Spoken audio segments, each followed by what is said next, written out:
Hello everyone, I hope that you're doing absolutely fine. Welcome back to my channel. Today we are going to see some very important concept and very important formulas in mensuration chapter. Now this concept are used in other chapters also. That means all the topics that which we are going to discuss today, they will be used in other chapters also. That means they are used in mensuration, they are used in circle, they are used in construction. So pay attention, this video will be very important and very useful for all of you. So let's begin. Let's begin with very simple concept and very simple thing, that is circle. We all know how circle looks. Now what we are going to do is we'll make one circle over here, but we are going to make circle with help of protector, right? So we'll take one protector, right? And below this we'll take one more protector, but in inverted manner, right? So we have two protectors over here.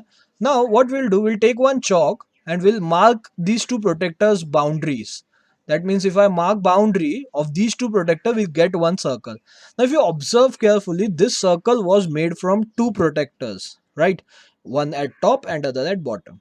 Now we all know that measure of one protector is 180 degree. So measure of two protectors will be 180 plus 180, that is equal to 360 degree.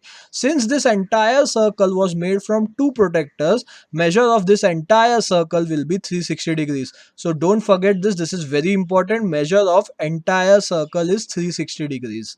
Let's move ahead. Suppose I ask you to paint this circle. Suppose I give you some paint and ask you to paint this circle. What you will do, you will take color and you will start filling paint inside this. See, suppose you take yellow color and start filling this circle from inside. So all the region that you filled inside this circle, this entire region which is inside this circle is called as area of circle. So remember student, all the region which is inside the circle is called as area of circle. Now to get formula of area of circle, we'll take center and radius. So area of circle is very simple. It is nothing but pi r square. So remember, area of circle is pi r square. Now if you observe carefully, this circle also has boundary. Now this boundary of circle is called as circumference of circle. Now formula for circumference is also very simple, that is 2 pi r. I guess ये दो formulas तो पहले भी सबने पढ़े होंगे, but remember this, these two formulas are very important. So I guess everyone is clear with these three concepts. First, measure of circle is 360 degrees. Second, area of circle is pi r square. And third, circumference of circle is 2 pi r. Let's move ahead. Suppose I consider one center O and we make two radius AO and BO. Now at time when I made these two radius, this entire circle was divided into two parts. Let's shade one region.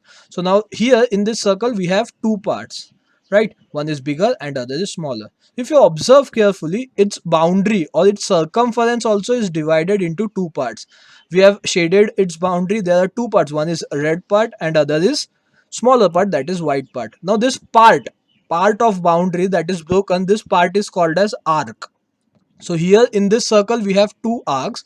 One is red color arc and other is white color arc. Let's study each arc carefully. Now first, if we take the bigger arc, let's first observe the bigger arc. The bigger arc is in red color. Now this red color arc, it is greater than semicircle.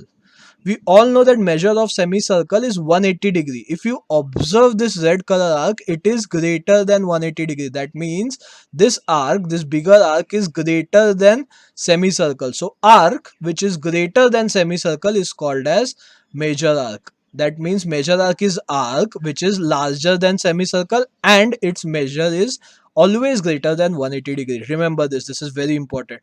Now the smaller arc, white color smaller arc. This smaller arc, if you observe, it is smaller than semicircle and its measure is less than 180 degree. That means the arc which is smaller than semicircle and whose measure is less than 180 degree is called as minor arc. So minor arc is arc whose measure is less than 180 degree and it is smaller than 180 degree. So if you observe here, there are two arcs. One is major arc which is greater than 180 degree and other is smaller arc which is less than 180 degree, that is called as minor arc, right? So I guess everyone is clear with arc. So there are two types of arc. One is major arc and other is minor arc. Major arc is greater than 180 or greater than semicircle and minor arc is smaller than 180 degrees or smaller than semicircle. Now let's try to understand how to name this arc. Let's begin with major arc. Now to name measure arc, what we'll do, we'll take one letter over here, that is X. Now remember student, measure arc is always named using three letters. So if you observe, name of this red measure arc will be AXB. So you can write arc AXB. So name of this measure arc will be arc AXB. Suppose I take one more point over here, that is Z. So name of this arc can also be written as AZB. So either you can call it as AXB or you can call it as AZB. Remember, measure arc is always named using three letters. Never use more than three letters or less than three letters for measure arc. Similarly, if you observe for minor arc, there's a white color minor arc. Now this minor arc can be named using two letters also. So it can either be named using two letters or three letters. So this minor arc can be named as arc AB, or if you take one more letter Y, this minor arc can be named as arc AYB. I guess everyone is clear till here. So measure arc is named using three letters, minor arc is named using two or three letters. Remember this, this is very important. This might be useful in circle chapters also. A circle chapter, construction chapter, and in mensuration chapter. So don't forget naming of arcs. Let's move ahead. Now if you observe, if I consider only arc AXB and I consider arc AYB, and if I add them, see, observe carefully that white arc and that red arc, if I add these two are forming one circle, one entire circle. That means we can write that arc AXB, red color arc, plus arc AYB, the white color arc, is equal to the entire circle. I guess everyone is clear with that equation that I have written over here. Now we all know that measure of entire circle is 360 degrees. We have studied in starting of this video. So instead of circle, we'll write 360 degrees and left hand side will keep as it is. So arc AXB plus arc AYB is equal to 360 degrees. Now observe carefully, arc AXB was measure arc and arc AYB was minor arc. So instead of that, we'll write major arc plus minor arc and we'll keep that 360 as it is. So we got very important relation, that is major arc plus minor arc is equal to 360 degree. Don't forget this, this is very important. This is used in many chapters.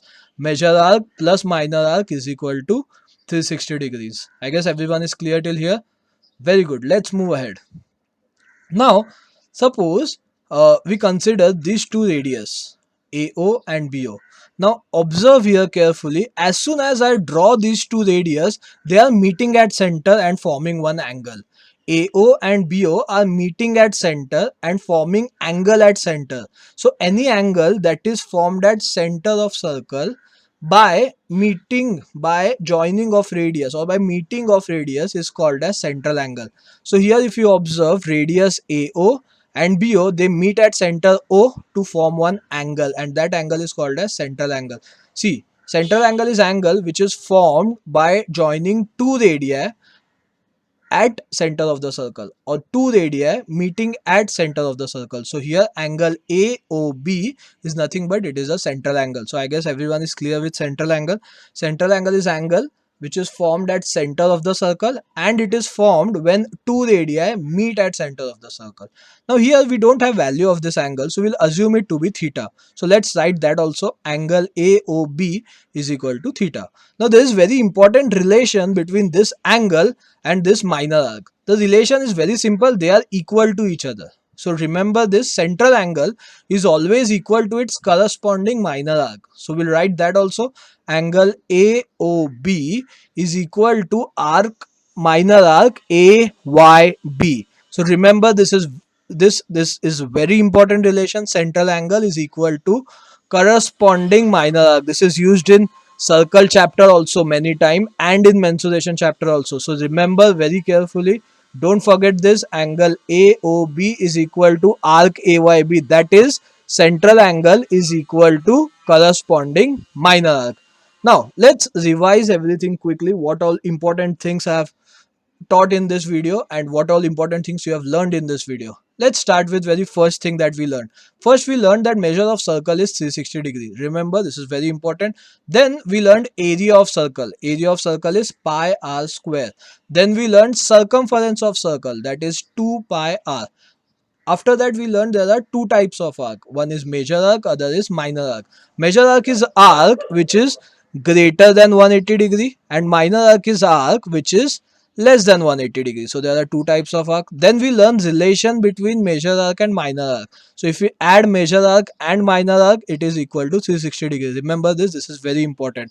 And lastly, we learned central angle is always equal to its corresponding minor arc. I guess everyone is clear with all this concept and all these formulas. If you want, you can take screenshot of this page so you can keep it with yourself.